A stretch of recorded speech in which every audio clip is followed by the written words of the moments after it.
Dear Swami, I offer this talk to you, and I pray that you come through my words and speak through me and love through me and bring your presence here so we can experience your presence and feel your glory. And brothers and sisters on the spiritual path, it's a blessing and a worry to say a few words about Swami. And Swami is another name for Sathya Sai Baba, a name of respect and of affection. And I'll call Swami Swami. It's a blessing to be able to say a few words, and I know how difficult it is to speak about Swami. I've tried for 21 years, and I pray that he actually helps me. I'm going to give an introductory presentation as if this was an absolutely new audience to Sai Baba, and supplemented with some video. Over the past year and a half, I took 4 trips to India and 3 trips to Holland in helping consult on this film, which is supposed to be an introduction to Swami.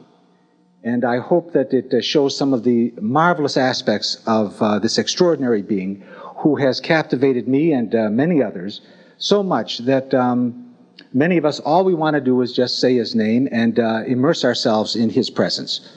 What kind of force can do that to thinking, relatively sane human beings?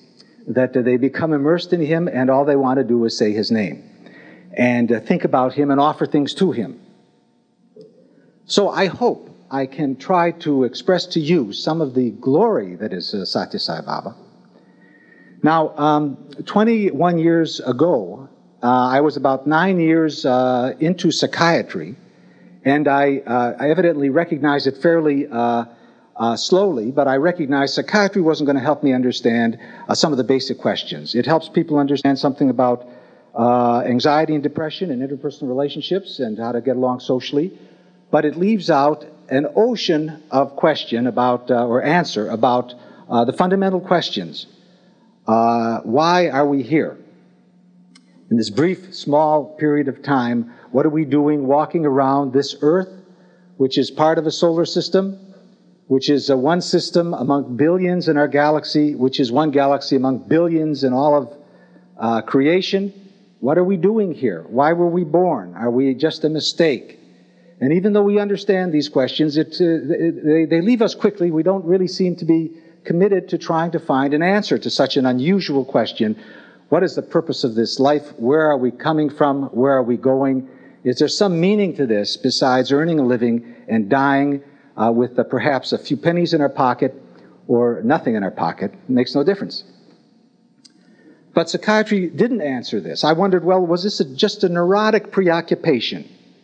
Thank God somebody of authority, Sathya Sai Baba, would tell me later that all of these concerns about social existence and about work and about everyday life is a drop compared to the ocean of importance of concerning ourselves with what is the purpose of our life, where did we come from, where are we going. It's not a small concern, it's a great concern.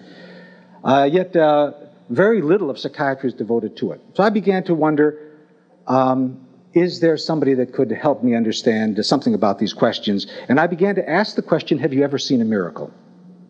21 years ago, I wrote a yoga instructor by the name of Indra Devi in Takati. I wrote her a letter asking if I could go down to her ranch. She had a retreat in Takati, and to ask her some questions about yoga and its relationship to Western psychiatry. And she invited me, so Sharon and I went down. We came in the front door, and there was a picture of Sai Baba. But he was standing amongst devotees who were sitting in a devotional pose. And I asked her about who's Sai Baba, and the whole day was filled with nothing but talk about Sai Baba. And she told me things that were extraordinary, and I couldn't believe. And so as newcomers, I'm going to repeat just a few things which I grew to recognize are very extraordinary aspects of a human being. Sai Baba would know who you are when you came to him. He would know everything about you. Now that's sort of unusual. He would know how to cure your illness or tell you about advice about your loved ones and your sick people at home. or tell you something to help your business. Or he could materialize an object. He could materialize an object that you're thinking. Now, I thought that was quite an unusual thing. I stopped her right there and I says, can he really do miracles? Yes, he does it daily, and people can see it. Well, what is the significance of that? To me, it had a great deal of meaning because being in psychiatry so long, I heard many people talk, and I know that talk is cheap. And even the great ones, even the great preachers, you have to wonder what they really do know. Because it's easier to talk and look good than to be good.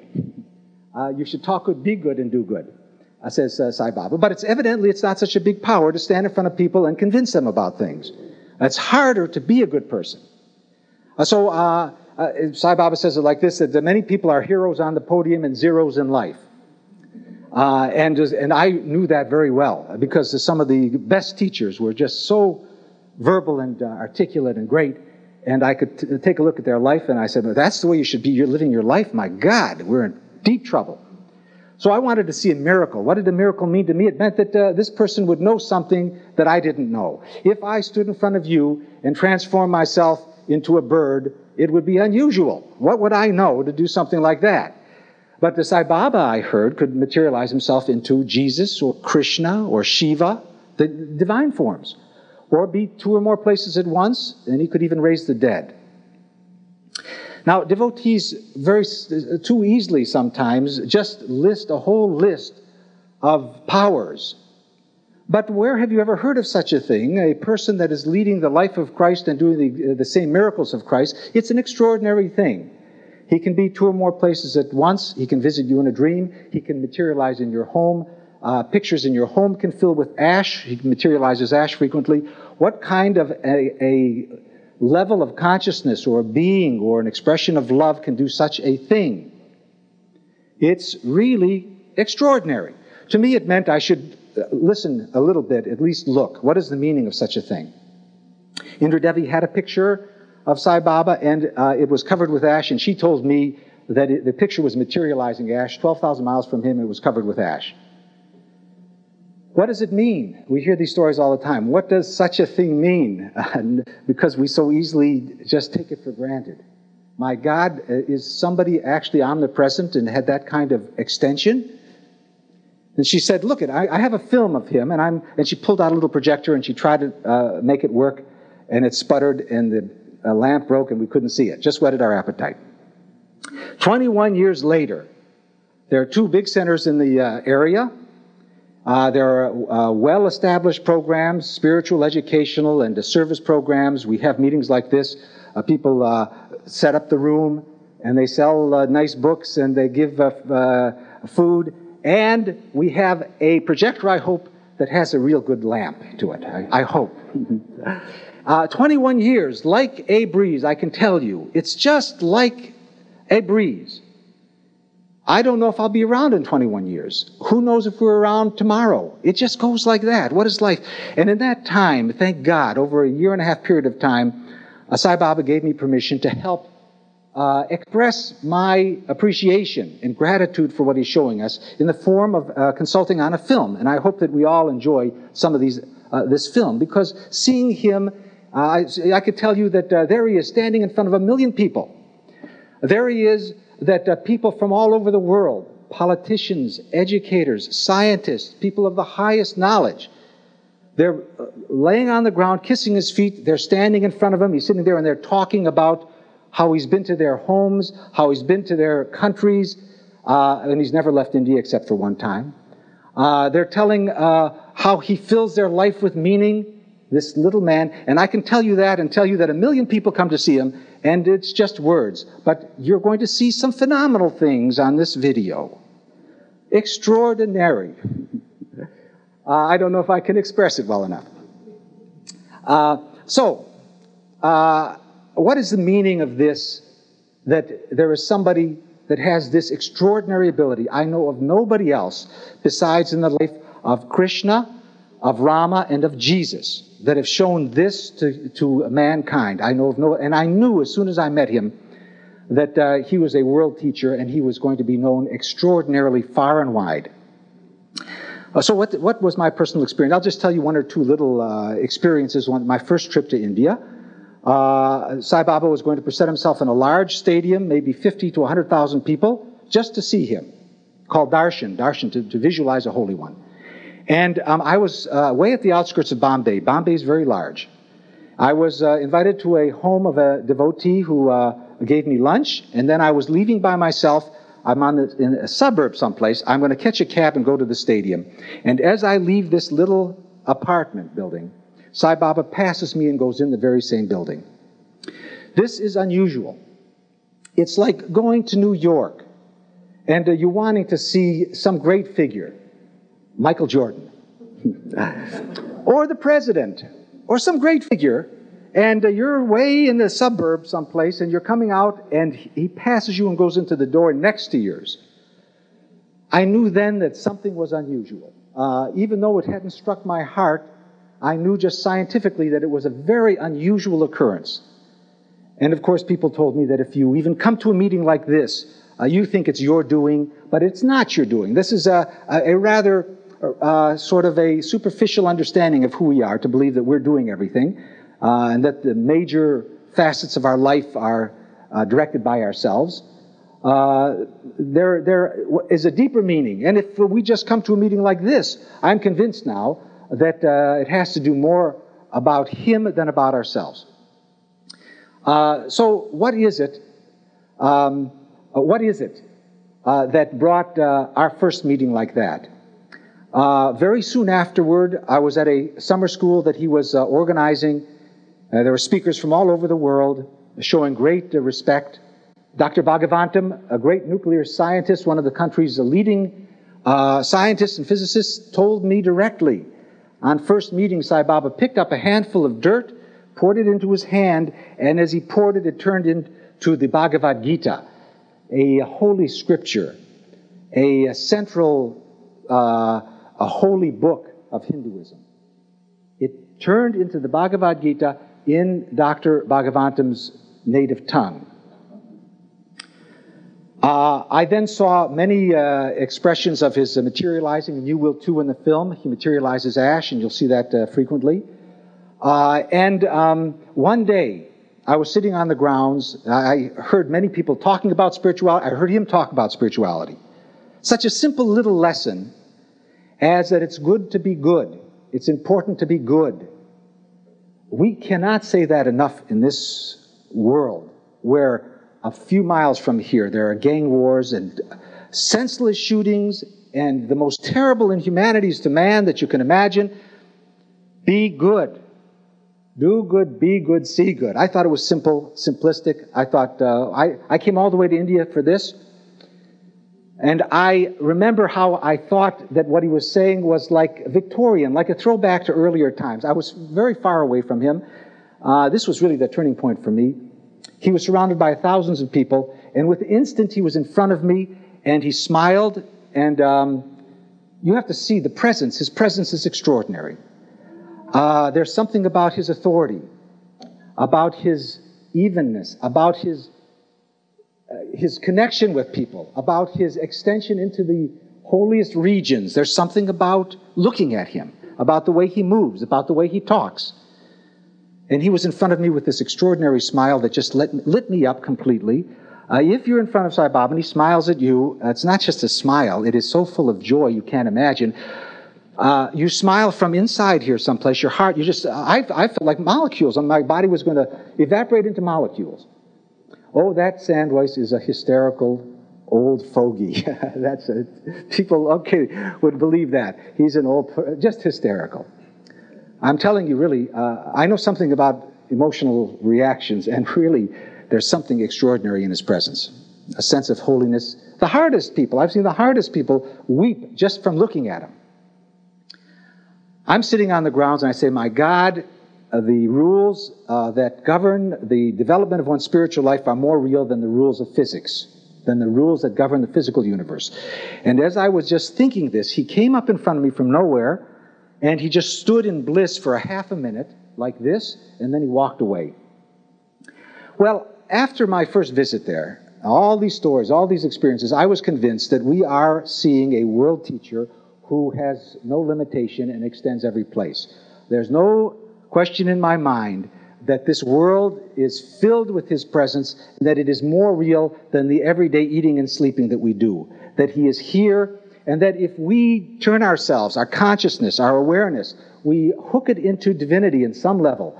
Many people feel this with Sai Baba. They say his name and they think about him, and they keep him close. Keep the lump of coal next to the live ember so it becomes live ember. Keep the focus. And this power that has given us birth and given us consciousness, and of which we are all a part, it will come into our hearts and ignite us. Many people feel that as they turn themselves to this extraordinary power, they actually feel His presence in their life. And he said, you can do this with any form of divinity. All of them are potent and filled with power and love. And you turn yourself with the real love and real interest in making relationship, and this love will come into you, and you'll develop a live relationship. So I was once with Swami, and the question is, what is this meaning that He seems to be all places at all times? He seems to know everything. He seems to be all powerful and all loving. What does it mean? And he once told me that people believe that they're separate from each other, and that the world is made up of separate names and forms. That's imagination. We take it for granted and we live our lives that way, but it's imagination. You are not separate from me. You and I are actually the same person. Impossible to believe. Maybe we can understand it in the form of our own dreams. We are asleep and we talk to somebody in our dream. We have an actual conversation, and they tell us something we've never known. And we wake up and we say, what is that? Was I with that person, or was that all my own mind? And likewise, in this waked dream, one day we wake up and we realize we are the totality. We are divinity. That's what he said. He said, look it, I've come to show people that they're not their bodies and their minds who they generally identify with. The limitation, that which is subject to birth and death. This is not who we are. We are the infinite. He said, the difference between you and me is that I know this and you don't. Now, what a bit of information this is. It's very crucial to lead a life, a meaningful, fulfilled life, to understand this. He says, I am every place at all times. I am the most distant star. I'm in the closest blade of grass. I fill all of space as light. I am in everybody's heart. There's no place I am not. I always have been and always will be. I can transmute earth into sky and sky into earth. And then he said, I don't do it very often because it's inconvenient to some people. We sort of chuckled at that. And then he said, this is who you are. You are beyond birth and death. You are beyond pain and limitation. You are the infinite consciousness. You are divinity itself. You are everlasting life. You are constant integrated awareness. You are pure love. Now, that's very important to know if that's really true.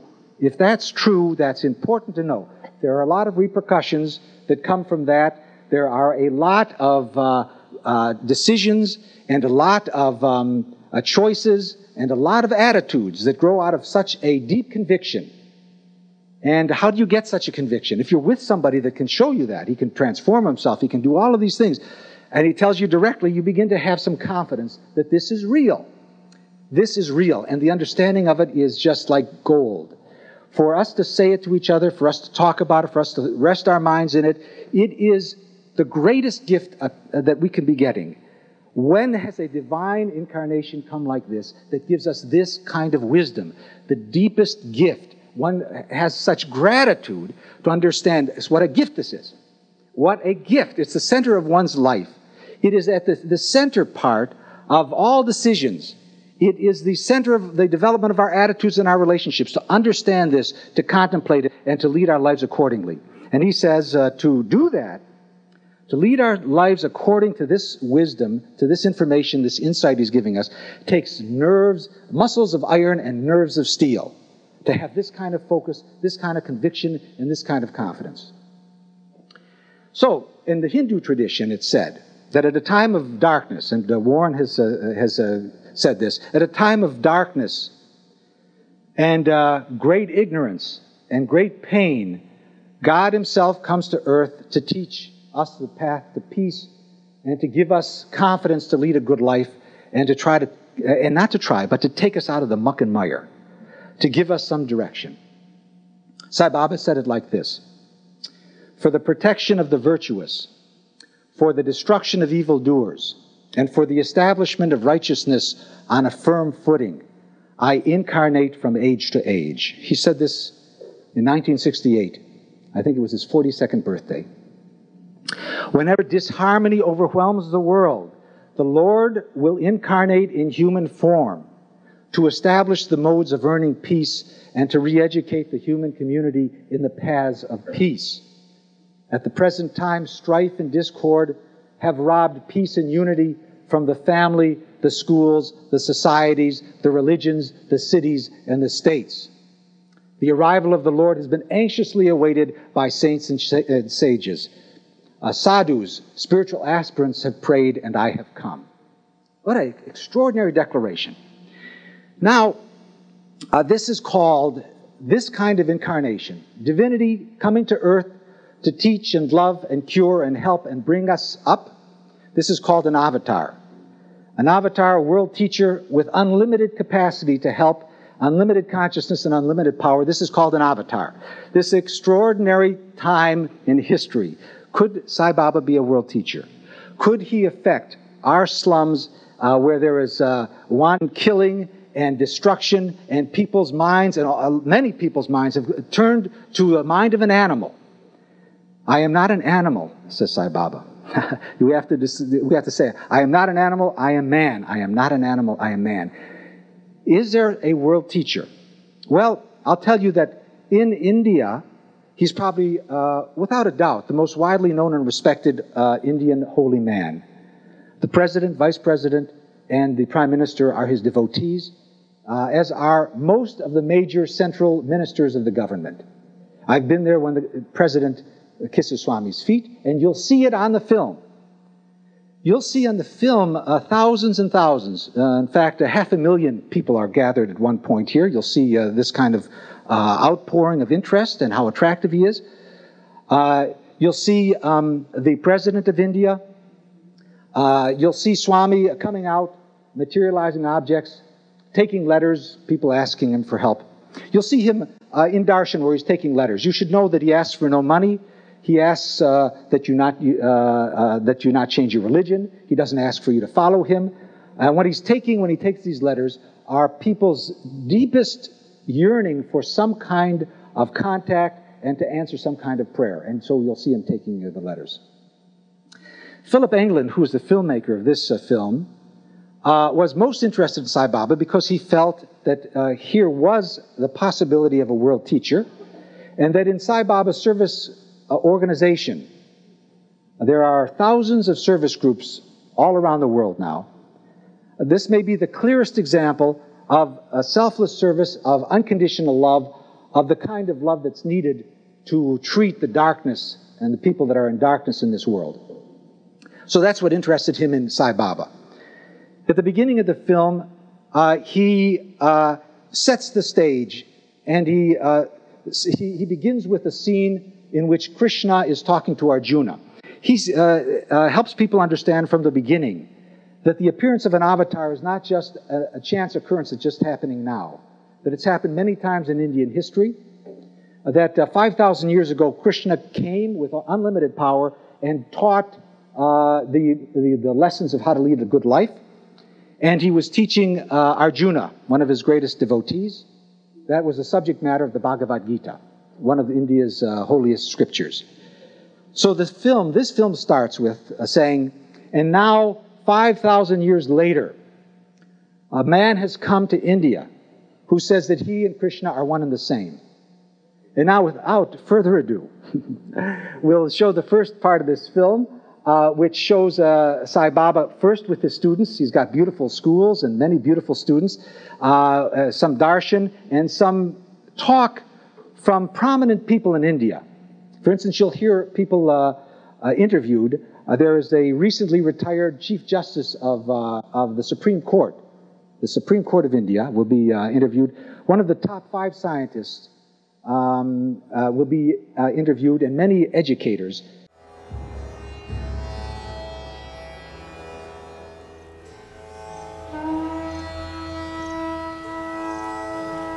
Thousands of years have passed since all this happened, and now, once more in India, there is a man who claims that Krishna and he are one and the same. His name? Sathya Sai Baba. Whereas Krishna came down to earth to destroy evil, Sathya Sai Baba says he has come to transform evil by love.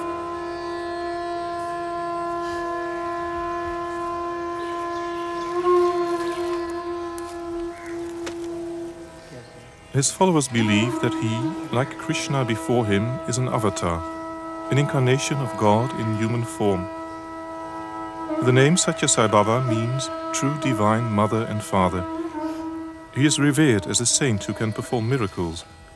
It is reported, for instance, that he has been seen in 2 or more places at once, that he cures the sick, even raises people from the dead.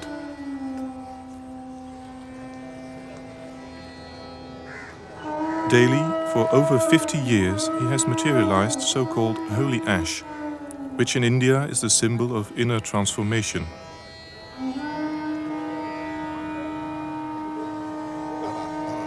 Followers who restrict their view to the production out of thin air of necklaces, watches and other pieces of jewelry, he corrects by stating that they are only his calling cards. What you call miracles, he says, is only tinsel and trash. What you should really ask of me is how to reach self-realization.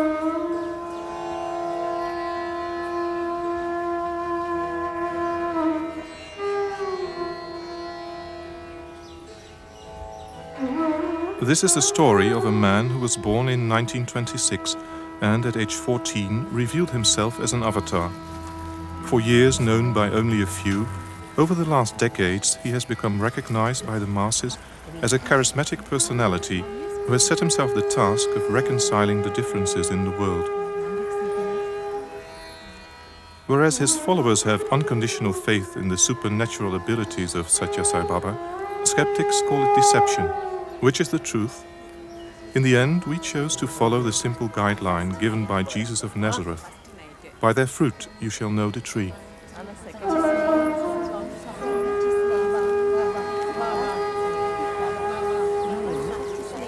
Who is Sathya Sai Baba, and what kind of mirror does he hold up to our faces? Is he a world teacher who can reconcile differences? How credible is this in a nation plagued by religious discord and stricken with poverty, where decent medical care and getting an education seem to be the sole prerogative of an elite? Our endless capacity for doubt keeps us circling around the question whether or not Sathya Sai Baba is the embodiment of divine energy. We would have welcomed the opportunity to have him address these issues in person, but he didn't think the time was ripe. Hence, in this film, people who have spent years in his immediate presence come forward. They tell us of their deep-rooted faith, an inner knowledge characteristic of a culture in which the divine takes on many different forms. A culture also in which intellect and feeling are of equal importance in the personal process which is destined to lead to self-realization.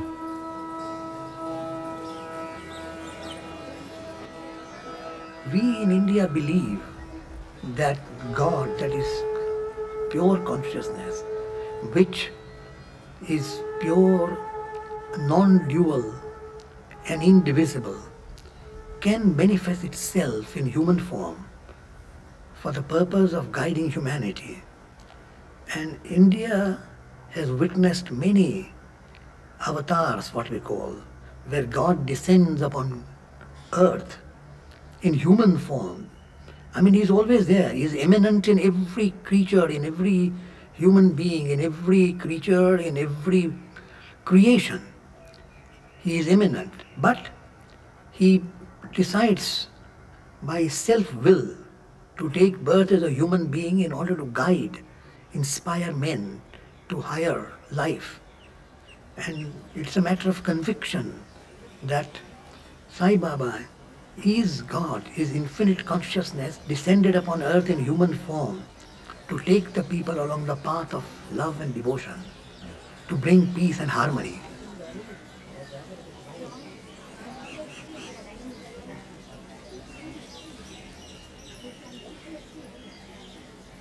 To me, Sai Baba is a divine personality who, through the extraordinary powers that he manifests, creates an impression that he is more powerful than any human being that one can think of. We refer to him as an avatar of God, which means an incarnation of God Almighty, God descending on earth, but with human attributes, living like everybody else, going through pain and pleasure, suffering from cough and cold, foot injury and so on, but now and then to shake us out of our complacency by performing a feat which is so extraordinary that no law of physics, chemistry, nothing in engineering can just equal the feats that he performs. He produces many objects out of his palm, empty palm, a wristwatch like this one which I am wearing. This is a watch which he gave me about a year ago, one morning. Put it on my wrist. I took it out and looked at it. It says made in Paris and it bears a number and so on. So I said, Swami, you got this for me now from Paris? He said, no, I created it for you just now.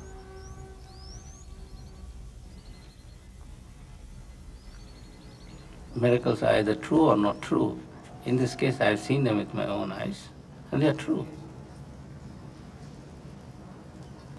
I see him as a world teacher because I've seen as a student and as a teacher in Bhagwan's Institute that he's very fond of playing the role of guru. So I always I think of him as a world teacher, and then of course as a world teacher. But deep inside me, he's more than just a world teacher. He's just God.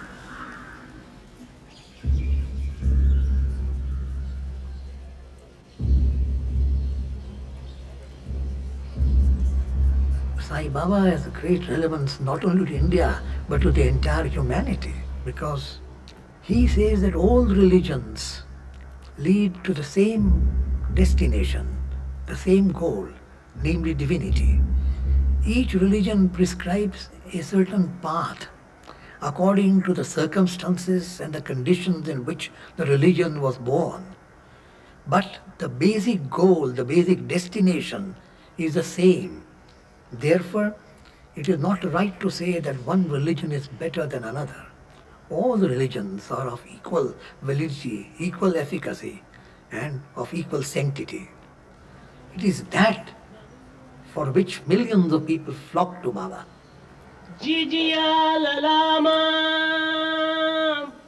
Ranjilli penchuta kada Veera Shivajiyu peruganche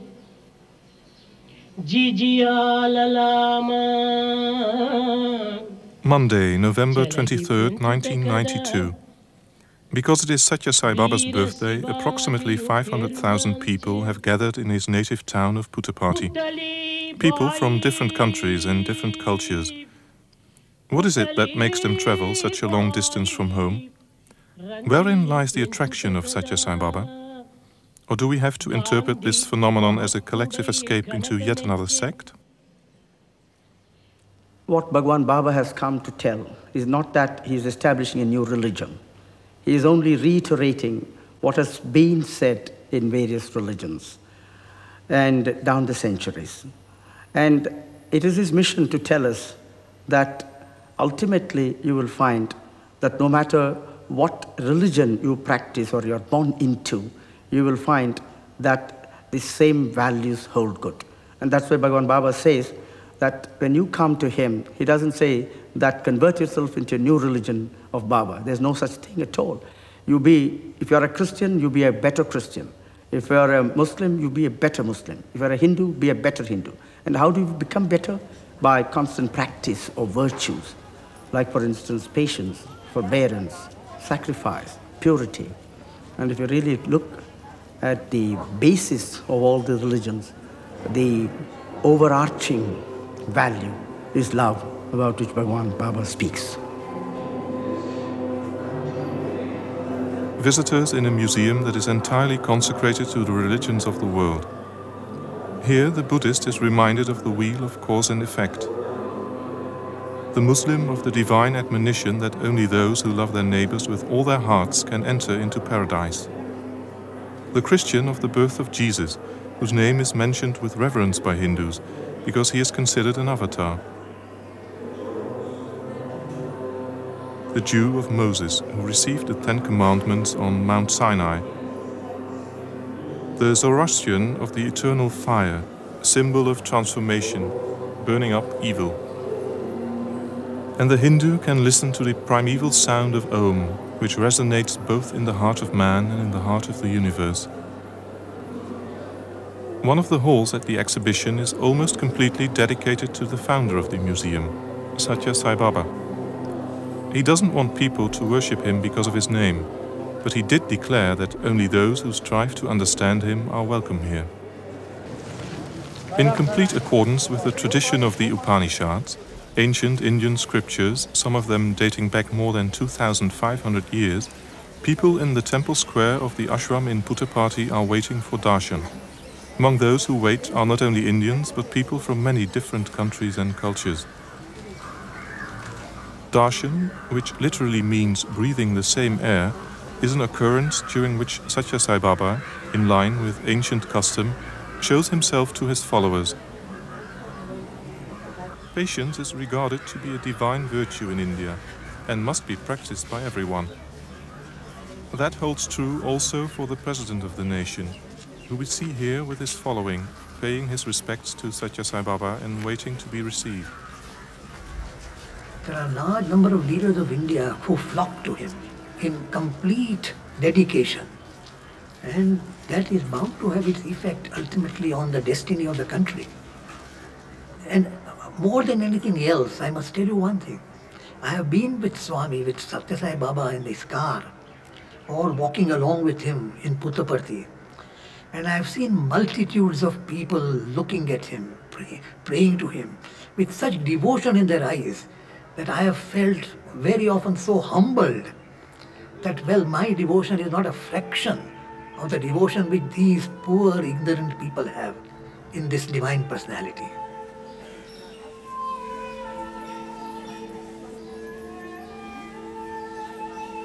The Bhagavad Gita starts out with the doubts and despondency of Arjuna. He refuses to take on the battle to which he has been called. Krishna teaches him that divine love resides in the heart of each and every human being, and that this love is all-embracing and excludes nothing. In the end, when Arjuna asks Krishna to show him his true form, through utter grace, a unique darshan falls to him, and he bows down to his teacher in total surrender.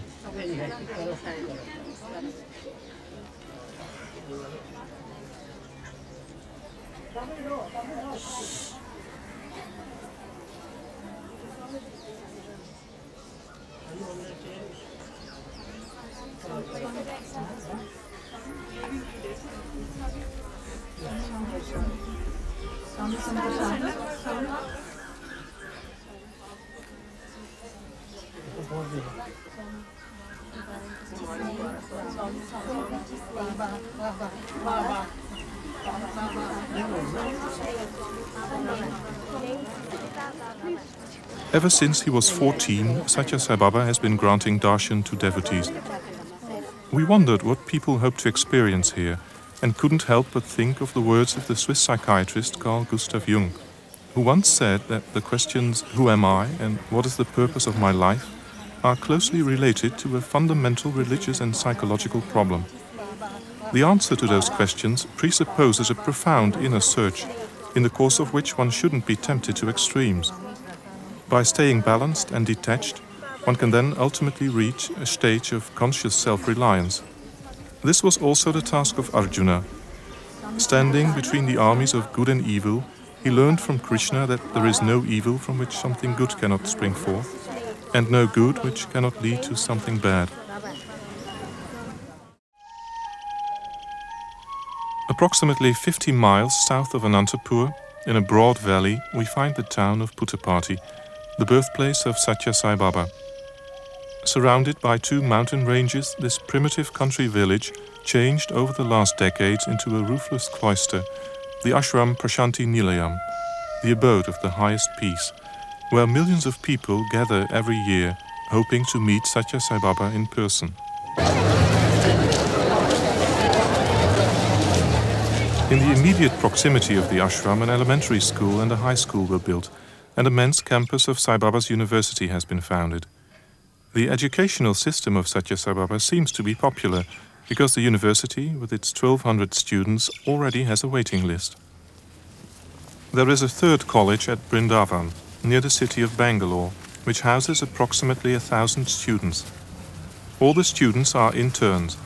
They are allowed 2 visits home each year. They meet in lecture halls, on the sports fields, in the village, in the ashram and in the dining halls. Both the college for women in Anantapur and the 2 colleges for men are autonomous and recognized by the Indian government. As far as science is concerned, we are mainly concerned with secular knowledge, whereas here we are concerned with spiritual knowledge. Now, secular knowledge means you're dealing with the physical universe. Here you're dealing with the universes that lie above the physical universe. Here you look outwards, as far as science is concerned. But when you are on a spiritual journey, you look inwards. So here you look essentially through your physical eye, whereas here you look through your inner eye. Here, seeing is believing, but here, experiencing is believing. And that's very, very important. And here, the knowledge has not been fully obtained. We are still accumulating knowledge. That's why scientific research is in full swing. But as far as this is concerned, we believe that whatever is that we know has already been revealed. It's just that we have to absorb it, internalize it, and make it a part of our system in the quest for our roots, spiritual roots. One interesting thing here is that in the quest for science, ego grows. You become proud, arrogant. Whereas in the quest for our spiritual roots, we have to dissolve our ego. Another very important difference is that when we look at the physical world, we see diversity. Whereas when we turn the eye inwards, diversity gets merged into one cosmic, unified manifold. And as far as scientists are concerned, they travel only halfway. They don't realize that there is a second half. You saw Swami with during his birthday with 500,000 people there, and so many wonderful people talking about the meaning of Swami as an avatar, as a world teacher. Isn't it something to notice that? You see, there are hundreds of thousands, if not millions of people that come to see him every year. And he opens the doors and people come.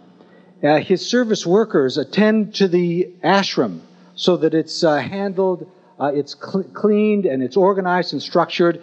And they allow for the presentation of all kinds of programs, including conferences and celebrations and meetings and educational meetings.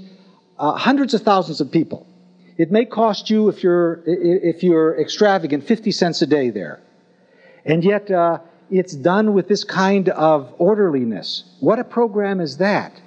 Just like here we have just a few people, no money, and it's a little orderly also. It takes energy and time and a tremendous amount of service people to tend a household, to make it so that people can come and feel that it's warm and that it's orderly. That's a very important keynote aspect of Swami's programs, of Swami's ashram. Discipline, very, very important. Being good, being disciplined, being focused. In fact, he frequently says that the miracles are to attract, and frequently should be considered tinsel and trash. Although I can never quite accept that. I find that they're really extraordinary. But he says that he comes to attract you in many different ways, You may have illness, you may have financial problems, you may have spiritual questions. And then he gives you what he would like you to receive, which is important. And that is the teachings. He gives us an insight that man has this great capacity to love and to be good, and in fact that man is divine himself. And so one then would ask, well, what is the path? That's very central, and this lady brings up that issue. What is the path? I'm going to give it rather quickly in a nutshell. And that is that, first of all, to understand, Swami is asking nothing of anybody. He's not asking for money. He's not asking for a new religion. He's not asking that you follow him. He asks that you be good. And to remember, he once asked me, am I a man? I said, I think so, Swami. He said, that's only half the truth. I am not animal. I am man. I am not animal.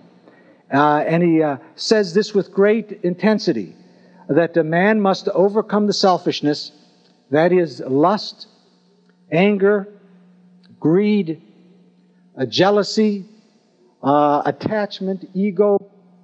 We must give up the hatreds and the selfishness and reach for high ideals and for high behavior.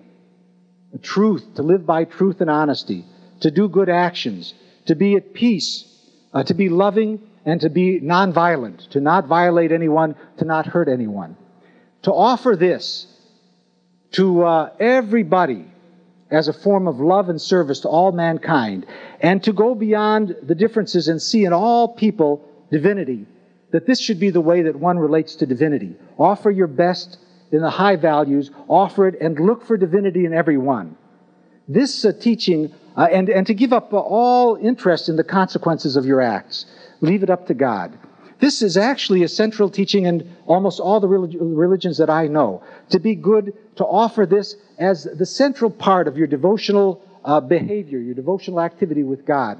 And if you look for God every place and everyone at all times, He'll come to you, and that's the beginning of this extraordinary relationship between you and God, lived out by being good with our fellow man and uplifting society. This is central to Swami's teachings. He said, not only should we understand the teaching, should we think about God, should we talk about God, should we understand the philosophy, should we understand the teaching, we must put it in practice. And that brings us to the next segment. There are three major aspects to Sai Baba's program. One is spiritual. And you can see that he has built a large ashram, not at his wanting, his devotees have, where many programs are given, and millions of people have come for spiritual uplift. Another is educational program. Educational program it takes a number of different forms. The one we're going to see is his university system in India. The question is, how can you take these spiritual values, these spiritual teaching, and make it the foundation and the basis of an educational system and a highly respected university system? We're going to see three campuses which make up the university system called the Sathya Sai Baba Institute of Higher Learning. Sathya Sai Baba Institute of Higher Learning, now respected by the major leaders in India. In fact, in one segment here, the President of India is talking about the greatness of Sai Baba's educational program. How do you put into buildings and teachers and programs and curriculum a program based upon high spiritual truth and make it the center of a non-denominational university program which teaches at the basis how to be a good person, and all other information is secondary. If the other information is not based upon high values, it is useless. In fact, he says, politics without principles, commerce without morality, science without humanity, and education without character. Education not built upon character is not only useless, but very, very dangerous. We're going to see here his three campuses. The film crew that saw this, that were filming this aspect of Swami's educational program, said, these young students, they look too sweet. People don't generally look this sweet. Are they just living a kind of a fantasy life? When you walk on the campus, you don't fear for your life. People say hello. They smile. They are of service to you. When we sat down for lunch, the students came and served us. Sweet, sweet, sweet. Is it fake? And are they repressing their animal instinct, which is important to give vent to? Is it important to rob and steal and shoot? Or to perfect this sweetness? Is this a fakey sweetness? Well, you'll hear his students and you'll hear his faculty and you'll see the buildings and the programs that make up this extraordinary centerpiece educational program, which should be an example for educational programs all over the world. I believe that's exactly the reason he's developed this, as an example that an education built upon high principles and values and morals is a very vital and powerful educational system. I find it quite remarkable that there's a whole university community based upon Sai Baba's teachings that is substantial and is so well recognized and so outstanding in India. Now, we're going to bring this to a close. I actually had 2 more segments, and maybe another time we'll have another meeting and I'll show you the other segments. One showed something about Sai Baba's beautiful, high-tech, multi-specialty new hospital, which is already well-respected in India. It's an extraordinary hospital. And the president talking about Sai Baba's educational program and to see some of the scientific laboratories at the university and the computer center at the university. It really is quite impressive. Perhaps we can take 1 or 2 questions and then we'll bring this to a close. Yes? The third is his service activities. And there are thousands of service organizations all over the world.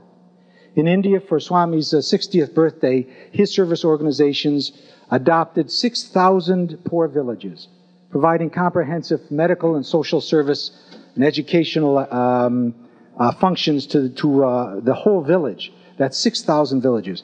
And in our centers here, we do a lot of feeding for the poor and other kinds of service projects. So spiritual education and service are the 3 wings of his organization. Is Sai Baba a world teacher? And is Sai Baba every place at all times?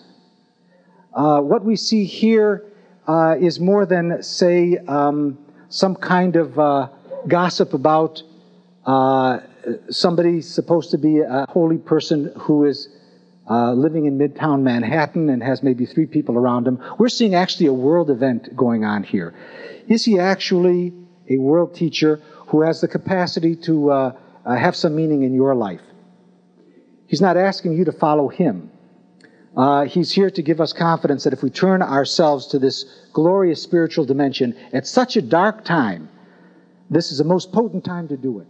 If we're born during such a dark time, when we're born, as we're born in such a dark time, he says it's the most potent time, but you just have to beware that you have to turn your consciousness to God. This is a time when there's so much distraction that it's difficult to do it. But if we do it in any name or form, in any tradition, he's not asking you to follow him. He says that there will be powerful chance for transformation.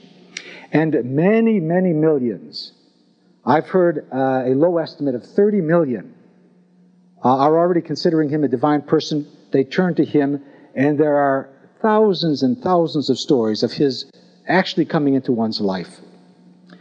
Direct yourself to this dimension. If it's to Sai Baba, my experience is that he is a living force day by day, minute by minute, in a million different ways.